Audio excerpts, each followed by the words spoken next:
ये question JEE advance 2026 में paper 1 में पूछा गया क्वेश्चन है। क्वेश्चन क्या है? 2 cylinder both fitted with frictionless piston are filled with mixture of helium and argon gas. चलिए पहले क्या करते हैं, 2 सिलेंडर बना लेते हैं, है ना। एक ये रहा जिसमें क्या है, फ्रिक्शनलेस पिस्टन लगा हुआ है। ओके, अब क्या कह रहा है, इसमें हीलियम और दोनों में हीलियम और आर्गन है।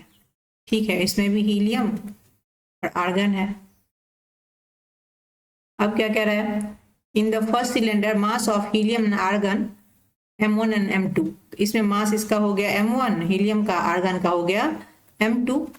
In the second cylinder the mass of helium and, ये वजह उल्टा है इसका, हीलियम का इसमें M2 कर दिया है और आर्गन का मास M1 कर दिया है। Okay, in the second cylinder the mass of helium M2 and ठीक है, the measure mass of argon, the molar mass of argon is 10 time of the molar mass of helium। ठीक है, molar mass of argon। ठीक है, the external pressure applied for the piston in the first cylinder needed to 5 time of the one। क्या कह रहे हैं, अगर इस पे आपका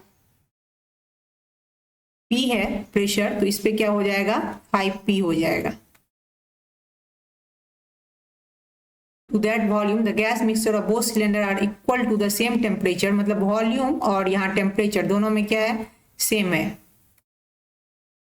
तो आपको निकालना क्या है, assuming helium and argon behave like ideal gas, that means PV equal to, यहाँ पर nRT हम यूज कर लेंगे और यहाँ पे आपको ये वैल्यू निकालना है M1/M2 का। ओके, तो यहाँ PV इक्वल टू nRT, तो इसमें R कांस्टेंट है, T कांस्टेंट है, मतलब सेम है, और V भी सेम है। तो यहाँ आपका क्या हो जाएगा, P is directly proportional to N। तो आपको P तो यहाँ पे है, यहाँ N निकाल लेते हैं। तो N क्या हो जाएगा, इसके the molar mass of argon is 10 times. तो अगर सपोज इसका N निकालते हैं मोल्स, तो मोल्स क्या होता है, गिवन मास। तो गिवन मास है आपका M1 और इसका गिवन मास है, इसका टोटल मोलर मास क्या हो जाएगा, अगर इसका X है तो आर्गन का इसका क्या है M2, इसके 10 टाइम्स है, तो इसको 10X रख लेते हैं। ठीक है, इसका मोलर मास सपोज M1 का X है तो इसके 10 टाइम्स हो जाएगा आर्गन का। तो सेम यहाँ ये क्या हो गया, इसका N का वैल्यू आप निकाल रहे हो, टोटल N। तो यहाँ मोल क्या हो जाएगा, यहाँ हो जाएगा मोल M2 और ये आपका है यहाँ पे M1, तो ये आपका आ जाएगा X और ये आर्गन, इसका मोलर मास क्या है 10X, तो ये आ जाएगा आपका 10X। तो इसको इससे निकाल सकते हैं P1/P2 इक्वल टू N1/N2। ठीक है, तो यहाँ पे P1 कितना आ गया, P1 आपका 5P/P।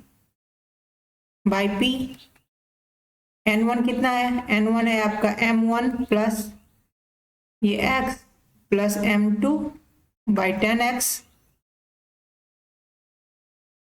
और यहाँ P, ये सेकेंड वाले के लिए अगर आप लोगे तो ये आ जाएगा M2/X प्लस M1/10X। तो इसको LCM करके इसको कैलकुलेट कर लेते हैं। तो ये आपका यहाँ पर 10X आ जाएगा और ये आपका 10M प्लस M2। सेम नीचे में भी यहाँ पे क्या आ जाएगा, ये आपका 10X आ जाएगा और ये आपका 10M2 प्लस M1। तो यहाँ P से P कैंसिल हो जाएगा, यहाँ 10X से 10X कैंसिल हो जाएगा। तो आपका क्या आ गया, यहाँ पे लिख लेते हैं। यहाँ पे आपका आ जाएगा 5 इक्वल टू 10M, ये M1 है, 10M1 plus M2 bye 10M2 plus M1। इसको इधर कर लीजिए, तो ये आपका आ जाएगा 50M2 plus 5M1 equal to 10M1 plus M2। अब ये M2 को इधर कर लेंगे तो ये क्या हो जाएगा आपका 49, ये आपका आ जाएगा 49M2 और ये जो 5M1 है इसको इस साइड कर लेंगे इक्वल के, तो ये आपका आ जाएगा 5M1। यहाँ से आपको M1/M2 का वैल्यू निकालना है। M1/M2 इक्वल टू क्या आ जाएगा 49/5, यही रेशियो निकालना है। इसको आप कैलकुलेट करो तो ये 9.8 समथिंग आता है। तो this is answer. Thanks for watching.